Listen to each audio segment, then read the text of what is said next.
to another episode of The Real Free Market.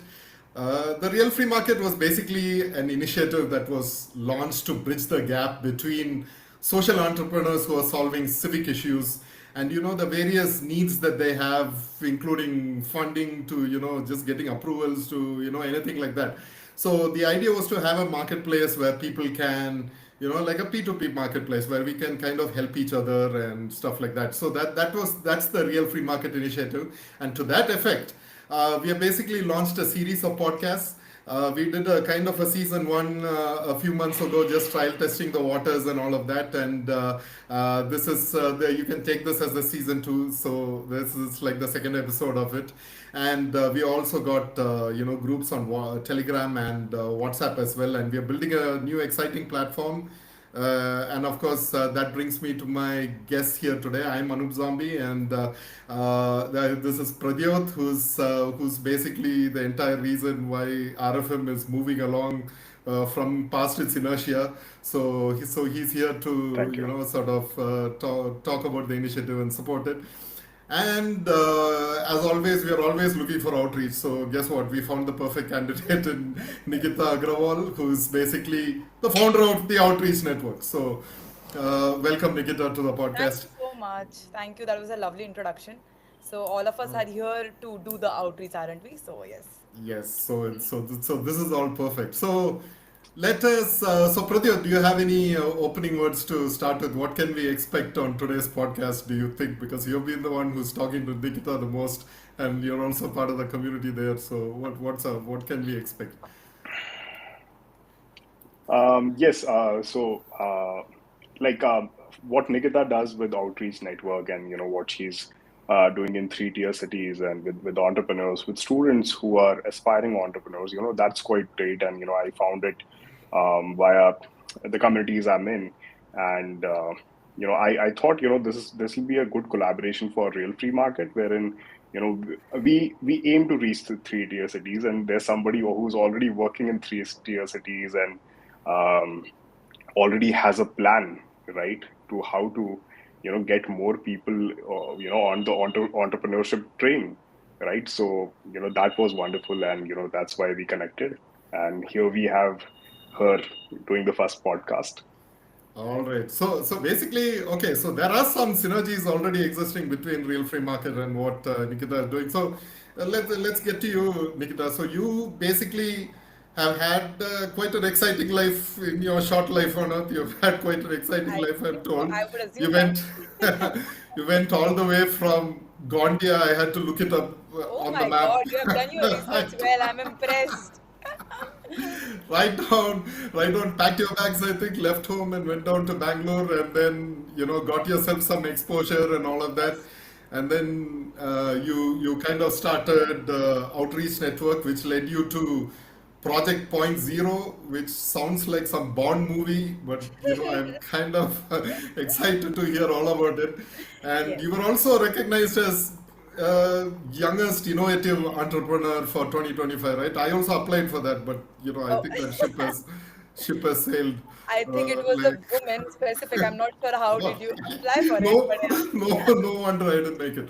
Okay, all right. So let's talk about this venture that you have come up with. If you could give us a background of I how will you do that. landed on this venture and Yeah, what yeah. it is. So, firstly, I'm really impressed with the kind of research you have done, and the way you spoke about Gondia. It's not very usual for me that people know what background I come from. So, I usually start with this question that I come from Gondia. Do you know where Gondia is? So, I don't think so that trick would work on you because you already know that Gondia is a small tier three city based in Maharashtra.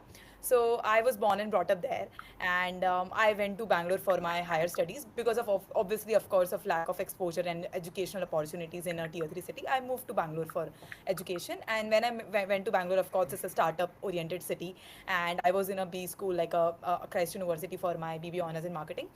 I was very clear that I want to start my own business. What, when, and how, I was not clear, right? So to build that expertise, I started participating in a lot of business fairs, tried to connect with a lot of folks, started networking at a young age. But the reality was not same as what I expected. Even being a very studious, academically strong student, I was a Maharashtra state ranker in my 12th boards. So I thought path would be very easy for me because I'm a smart kid, right? But it's not same. Like what metropolitan students get versus what tier 3 students and tier 4 students get is very different, because they focus on their upskilling, they focus on mentorship and network. We focus more on our scores, right? So there was a clear gap. People like me, or even people who come from that background, are not usually very vocal or not very usually comfortable to speak up in any kind of like networking space. So I was like, if I am facing some problem like this, instead of like just acknowledging it, why don't I solve it? Because I have gotten that exposure, I have gotten that opportunity. My parents were able to afford to send me to the school, but not every parent would be able to do it, not every student would be able to come to the city. Only with this small impact driven mindset I started doing this. I never came with this ki, okay, I want to build something big. Obviously that's there in a subconscious mind, but not with that mind I started. So I started upskilling students back in my hometown. So I upskilled around 25 students in Entrepreneurship Foundation. Whatever I used to learn in college, I used to teach them back. And I used to partner with incubation centers, because incubation centers motive is to foster entrepreneurship, right? So I used to just visit the centers in Bangalore, and they are very happy to support, right? So they used to take the workshop on innovation and design thinking and everything. So I started doing with this small thing, and slowly I formed community around it, that I want to work on the social impact project. And slowly this community grew. I used to host like a offline event back in Bangalore, like a networking event, some interesting pickle and pitch event where we play pickleball and we pitch something like interesting sort of. We also started our podcast series where we used to interview student founders specifically. So my, like, if you say like my 2 3 years just spent only organically on community building, fostering entrepreneurship mindset, and bringing them impact. Then I slowly started getting more interest in this ecosystem. I started studying and doing my research, and I realized I want to be full time into this. I'm not sure about revenue model, I'm not sure about the monetization, but I want to create impact. I want to be the voice of entrepreneurs coming from tier 2 tier 3 cities. And to my luck, I would say, to my hard work, like I got into ISB Hyderabad. I applied for IVI program, so now I got a chance to work full time into this. So this is a bit of background about me. I'm okay to take like specific question you have on this. Right. So, what do you think, Pradyot? Were you from a tier three city? What was your life like when you sort of is it the same story, or were you blessed with No, no, being in a metro? no. I've had exposure of both, but yeah, I've mostly lived in metros. So yeah, it's kind of hard. Gondia, I believe, is near Nagpur, I Yeah, it's a guess. 2 hours drive from Nagpur. Yeah. Right, right. So me too. I'm also from a tire. I don't even know what tire city I am. That's how low on the scale that is. But see, at the end of the day, I wish that we had more mentorship there. Like Yeah. when we hit, when I also hit cities like Bangalore, is when you could get jobs looking at a billboard, right? I mean, like that was the kind of exposure that you had in a Exposure. big city rather than, being in a town. But I'm still not sure why that is, because everyone from our batches were probably good enough to basically do a good job even in our hometowns, right? So why did we have to leave? I think that is a question that that. Yeah, yeah. Go ahead, go So ahead. I think that is a quest you're on as well, to Yeah, try to see if you sure. can provide these Correct. answers to Correct. people. So why was Nagpur chosen like as a starting point? You started in Nagpur, right? So I'm you gonna start. I'm not live yet, but right, this is a project I'm taking it up. Again, obviously, I come from this background, so if I start, it should be from somewhere where I come from, because I where want you to come give from. back to where I want to give back to. Another not being superficial, but I don't know how this worked out. Yogesh from Global Alliance of Mass Entrepreneurship, we had connected in an airport lounge. We have been connected for 1 year, right, so far. And as soon as I came to Hyderabad, I think he called me randomly on a morning and saying that, Nikita, I think I have a project for you. I think we can work on this. You have been telling me that you're passionate, so let's start with Nagpur. So I don't know, like, it was a Okay, sign or some kind of, like, it worked out for me.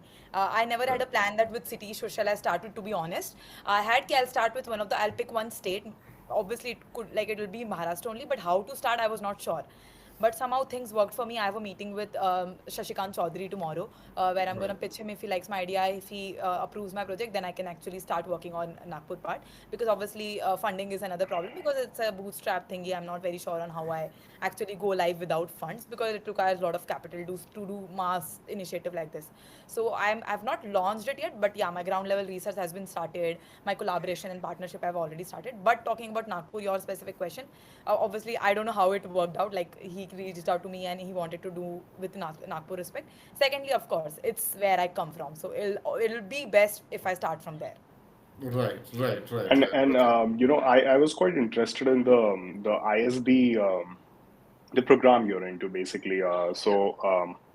I'm not. Was the award related to that, or is it a different kind of No. a? Yeah. So the award is separate. Award is independent of it because of my social impact thingy. A team reached out to me from Diva Planet magazine.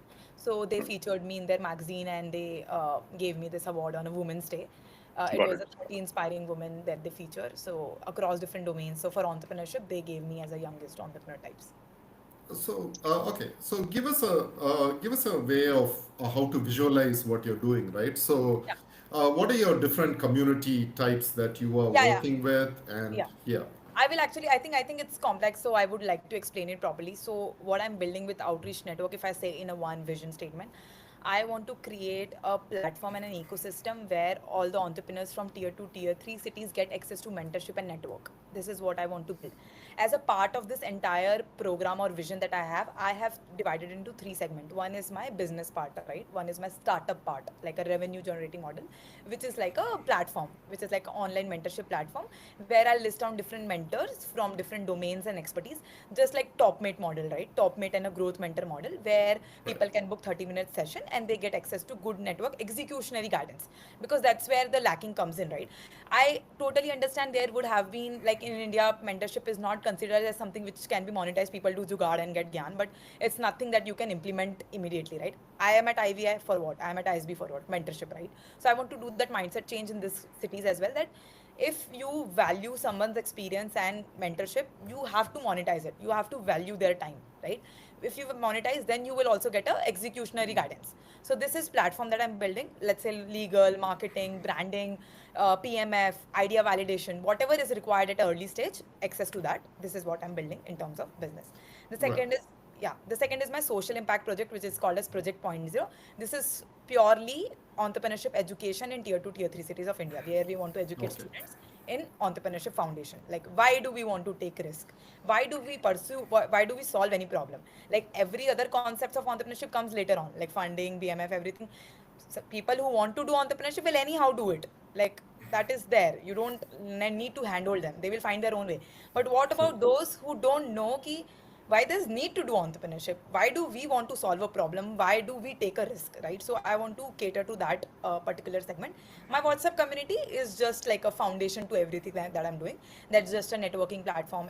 Like it's also more like a social impact, but it drives both the things where Yeah, people are creating impact. one thing does make sense because in this case, because a Yeah. lot of people really don't have that just that basic level of thinking, saying that hey, I have to be an entrepreneur. A lot of them Yeah. kind of decide at a very early age not to, right? Like Yeah. at some point you're just thinking, okay, you can see your folks going to an Yeah. everyday 9 to 5 job, and you kind of Yeah. get conditioned Yeah. to that. So I do understand the value Yeah. in actually go. So who are these entrepreneurs? When you say entrepreneurs, who are these people? Are they like from colleges? Are they do you meet these businesses? Like how does this work for you? So Who the founders who in my is this? community. Yeah, no. Who are the entrepreneurs in your community? Yeah, so if we talk about the community, it's an ecosystem. It has enablers also, like people who want to support startup in any ways possible. Plus the founders. Founders are from different stages. So let's say student founders who are like students who are working on their startup simultaneously while pursuing their colleges. But there are normal entrepreneurs who are at ideation stage, who are at a pre-revenue stage. But there's no age criteria as such. But Right.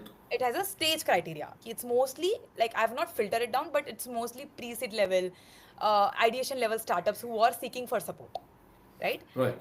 Yeah. They So have an idea and they want to know where to go from there next, where to right? go? How Yeah, to yeah, get the idea with. Yeah. Have you? I know it's early days and you Yeah. haven't really started it, Hmm. but like, what is the vibe like? I mean, like, are you finding like great ideas coming up? Like, what is the real situation? Like, what kind So of problems are they trying to solve? So, Like in so general? my platform is not live yet. The website that you've put is it's still in MVP stage. Like I'm still Right. building upon it. My tech product is not ready yet, but obviously indirectly, asynchronously, I'm working. Like I'm getting in touch with people within the community, trying to interact and understand their problem. I also spoke to around 55 founders personally, just to know their pain points. Right? People usually get stuck in different kind of problems at different stage. Right? I'll just give you a quick example. One of the person, she started a tech, she's a student and she started this travel tech company, right? She didn't know that at what stage she need to register a company, right?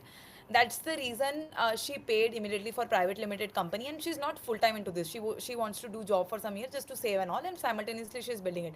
But honestly, she didn't had to do it until unless it was monetized, because she unnecessarily has to incur money to sustain. You all would know, right? Like legal stuff, if you get into Yeah. legal stuff, private limited company and all, it's a problem. I get that online everything is available, but still, human touch, getting advice from experts still remains separate, right? So Right. problems like this is what I feel still exist. Now, second would be people want to connect with the experts in their same industry, right? I would want to maybe connect with a top made founder. Just want to understand ki how they have built, right? So access to this, as someone who is at ISB, for me, it'll be like, oh, I have access to everyone. Why would I want to pay? I can just directly reach out. But it's not the same. I can reach out because I have credentials of ISB and people would respond to me, right? Not everyone can do that. So I want to bridge that gap. People from the same industry, if they can guide, if they can validate the idea, this is another problem, right? Third, people think that people, as an entrepreneur, you become obsessed with your idea, right? You feel ki, okay, your solution, your problem that you're solving is top notch, right? But you need critical feedback, you need idea validation and product market fit, right? So this particular problems is what I feel that entrepreneurs usually face. In terms of ideas and passion, there are a lot, and I'm totally believe in each one of them. They need is a good network and guidance. Right. I Right. had a question. Yeah. From the pricing point of view or from the availability point of view, what do you think? You'll work with all these mentors. You'll probably have a listing wherein all these entrepreneurs can Yeah. go and probably inquire. So how does it really work? Does it all work in an automated way, and the mentor gets a query and they It's respond a to tech. it, or is So it like it's a tech uh, product, so it's automated. hmm. And what about the pricing? Like, availability and pricing, UI. is it like a variable pricing thing, or, It's a how variable does it pricing. work? It's a variable Hmm. pricing because we can't do that, right? We can't make it standard. There will be a lawyer who comes with a 16 years of experience in startup ecosystem. Then there would be a marketing expert with 3 years of experience, right?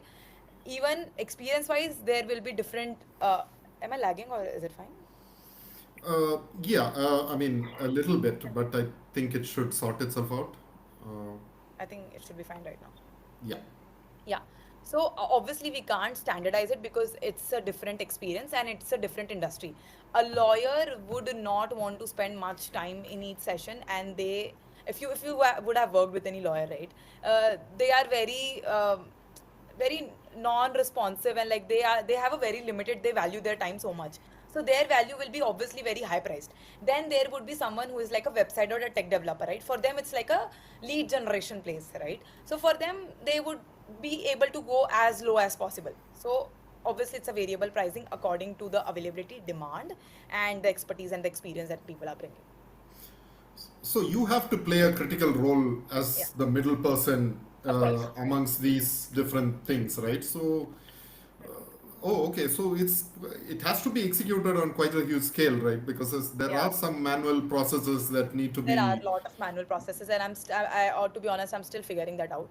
So right, nothing is like well sorted and defined. I think it's just trial and error. You do it, you learn it, you do it and learn it. So I'm just trying it out. right, Yeah. right. We So, we have a lot of lawyers, I'm getting in touch with. So, a Would couple love of to connect. them, yeah, a couple of them we are in touch with. One of them joined the RFM community, and he Lovely. was, yeah, definitely. So yeah, I mean, like, this is how things open up and we can cross collaborate. So yeah. Definitely. See, one major just now, because you mentioned, right, how you guys are also talking to lawyers and solving similar kind of problem. What I love about the entrepreneurship industry and industry like this is ki we can never compete. We only have to work in a collaborative manner. There's no competition in this industry. So anyone who reaches out to me and say that, okay, you know what, there's a conflict of interest. I think you're doing the similar thing. We are also, but I never get threat out of this because I feel ki our industry, our motive is always the same. Obviously monetary expectations will always be there to feel our bread and butter, to have that bread and butter, but apart from that we are all come with a social impact driven motive, right? That can only happen in masses if we want to create a larger impact, if we collaborate with each other. So I think anyone who's like watching this or anyone who want to build in this industry, I would always be open to collaborate and help. Like I never see this as a conflict of interest or any kind of thing. That is a big thing, like what you mentioned actually has multiple levels of implication in it because at the end of the day, like even RFM wouldn't form if we weren't willing Yeah, to collaborate, right? I mean, yeah, Pradyot, I mean, like nothing, I don't think anything we were doing in this recent past would have formed if people weren't just willing to collaborate. So I think the importance of collaboration before that entrepreneurship becomes a very critical part of your life cycle, yeah, right? I yeah, think we are also sharing a lot of information here. yeah. So right now, where do you think, I mean, you stand with the community as the outreach network? Like, in the sense that, okay, now what stage are you in? Are you heading into, something that is going to Okay. change for them? How are you going to do Yeah, that? yeah. So, what stage I am in right now, right? Right. So, the plan is outlined. Community is obviously running. I have already 550 plus members, and it's a very engaging community. I want to optimize that better, because I want to make it like a premium community. Not everyone could get access and like make it spamming community. So, I'm working on that part. Ki how I create a wall of impact where people come and just So tell you're out. a developer as well, like are you I developing have these a solutions like or it's a freelancing type of work, so I freelanced it okay, before on a project basis. And in terms of my business part, like my platform part, I think it's mostly done. It should be live in few couple of days, but I won't go entirely live. I'll launch it for my community right now, and then after testing, after seeing how this work on a feedback mechanism, then I'll go properly live. In terms right? of platform, yes, this is happening. With Project Point Zero initiative, yes, Nagpur is the first focus. I'm still in touch with Catalyst to see how that goes. If they approve, Yeah. then I'll start working on that. Someone had recently asked, is your network similar to BNI? I BNI, assume BNI is our famous business business networking. networking. Yeah, yeah, yeah. Yeah. I would love to answer that because a very critical role in my networking journey has been played indirectly by BNI. Oh, really? So Okay. yeah, yeah, yeah. So I'll tell you. So basically, I was in my second year, and in Christ, and one of the guest speaker came to take a lecture on networking, topic networking. Honestly, before that, I didn't even know what networking word is. Obviously, I know what's socializing it, but what exactly is networking, I didn't know that.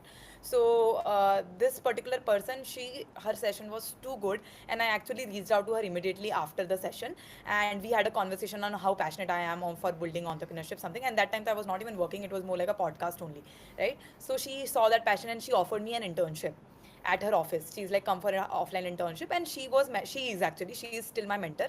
So she's part of BNI Connect. So she's amazing at networking. So she used to take me to her networking session with her, right? So I used to participate with her on the networking events and all this, and I started learning all this from that aspect.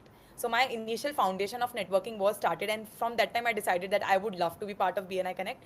But they had this protocol that you have to be full time in the business that you are working on. So before Stripe, I was working at Stripe, right? ISB before ISB. So I was not full time into outreach, right? So I couldn't get access to it. So once I came to ISB, the first thing I did was I texted ma'am. I'm like, ma'am, I want to be part of BNI Connect. How do I like get the membership? So she's like, come back to Bangalore. Now you are at Hyderabad. So we keep having these board meetings. You can't do it online. So once you are here, I help you with the membership. So I just remembered that and felt like sharing that story. So once I'm back in Bangalore, I would love to establish my business in Bangalore. That's what I'm thinking right now. So I would be part of BNI Connect. But talking about, is it related to BNI Connect? Again, like any networking ecosystem will work on the similar foundation, but I wouldn't say that it's exactly like BNI Connect. BNI Connect's target audience is like a larger business scale, small like SMEs and like MSMEs and all those. Mine is like a early startup founder. So if you would know, startups and like business are very two different things. Right. So BNI Connect could be complementary. If I become part, I can get access to a good amount of business network.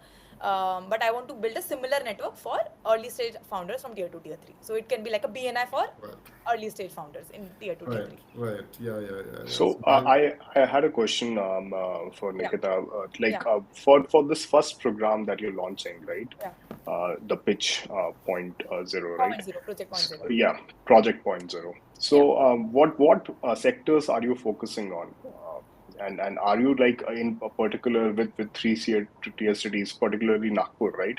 Are Yeah. you thinking these are the pain points for people in Nagpur, or are you doing something on those lines, or what are the sectors you particularly focus on?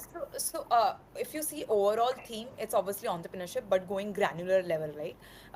Initially, I was focusing on how to focus on people who want to pursue entrepreneurship, who already have in their mind what are the challenges that they're facing and how can I help them.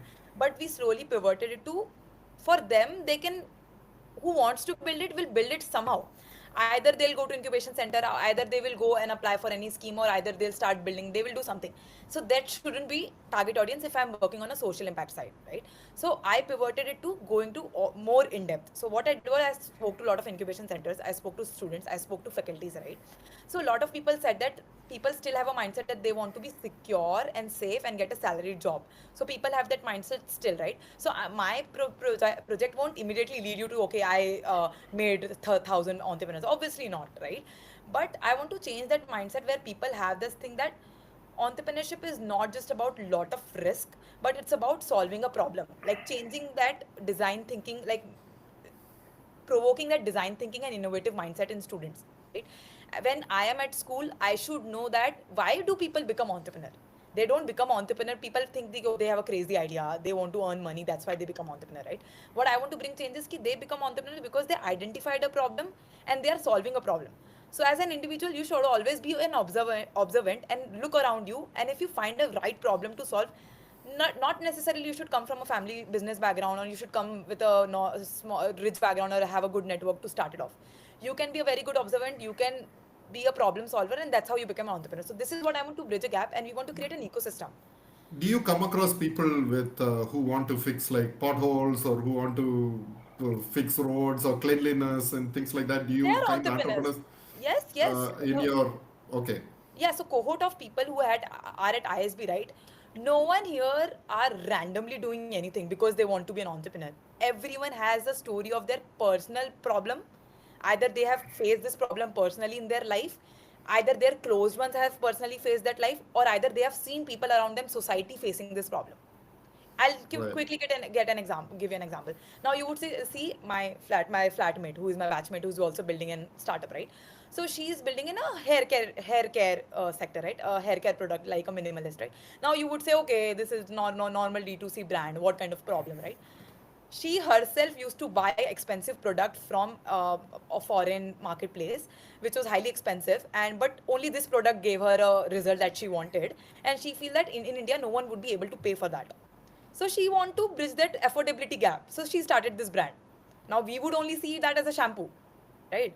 But she's catering to some kind of problem, right? Now there Yeah. is a person who saw when he was a school kid, he threw a biscuit, not valuing it, and then some person, a kid grabbed it because he was hungry, like a unprivileged kid, right? He faced so much like guilt. After that, he started with a mission that I want to start work on a hunger thing, like I want to eradicate entire hunger from India. So he started this Right. plantation. He want to make a IoT based plantation system where he wants to make everyone farmer in India, right? Okay, so Yeah. basically they are stuck on some level or the other, not knowing how to move on from there. It could be right from this Yeah, ideation phase yeah, to it's the the next problem phase, and solving then mindset that I want to start with. right, right, Yeah. right, right, right. So you are connected with the different people who have the solutions to this, right? It could be VCs or could be anybody like that. Yeah, I How do is have that network. yeah? Okay, so you built that network like separately. Is how what kind of initiatives do you That do was for very that? organically. Honestly, I don't have a formula for that, because Right. as someone who, okay, there could be one formula, which is being curious. I was always curious if I was passionate about startup industry. If you say me, Nikita, I am I just write document for startups, right? This is a simple thing, but I would immediately take your contact and I immediately would be in touch with you.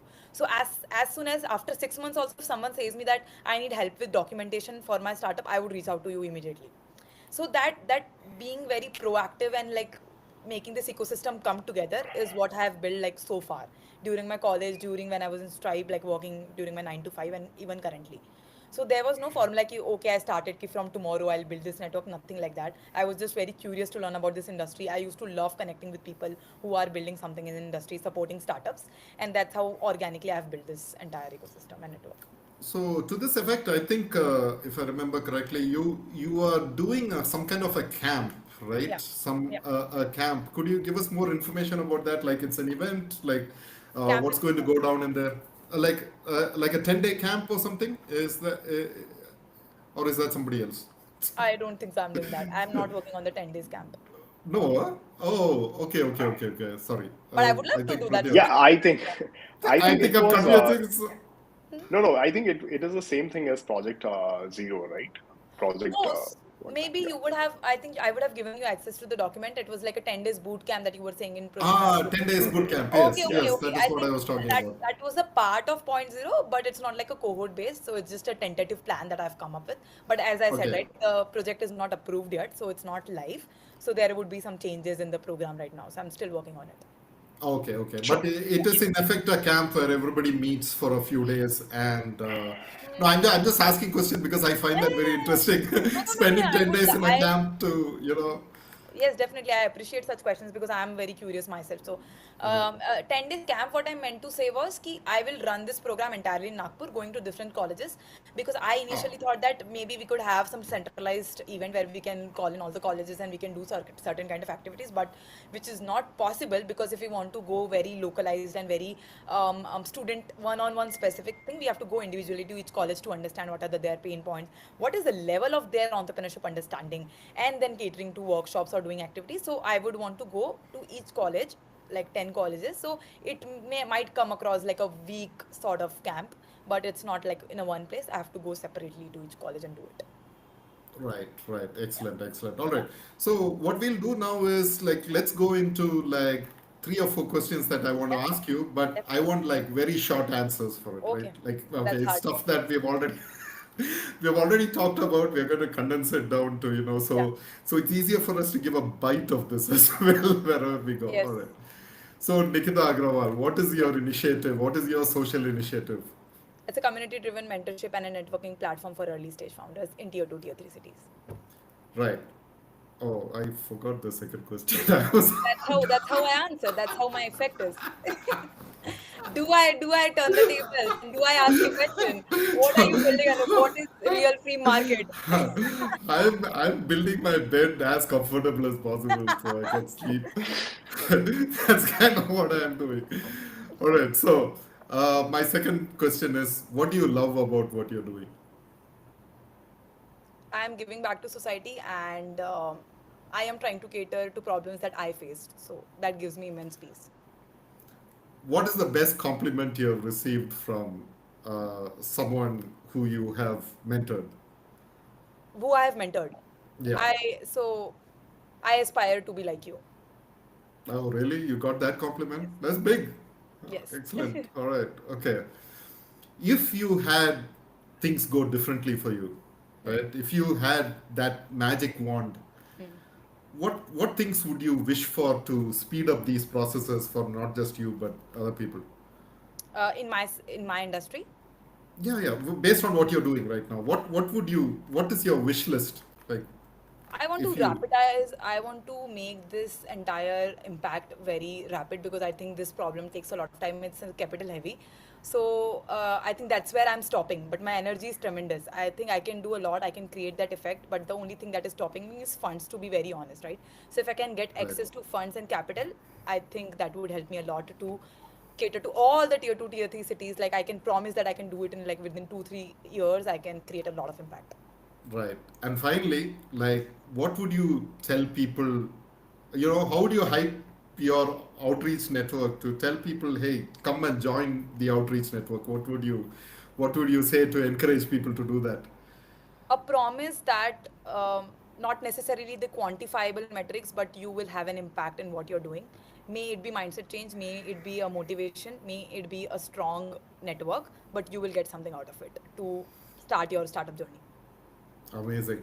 Okay, Yeah. all right. I'm going to stop badgering you with questions No, now. I love it. But, but yeah, that is amazing. So I think that everyone who's watching the stream, tell other people, join the outreach network. Definitely. I think you have created something with a great vibe. I think you have the personality to sort of drive this and thank you for joining the podcast. Thank you so much. It's been And a I'm really pleasure. sorry for postponing it and like rescheduling Yeah. it to 9. But I love doing certain things. I would love to connect with each one of you who have joined this.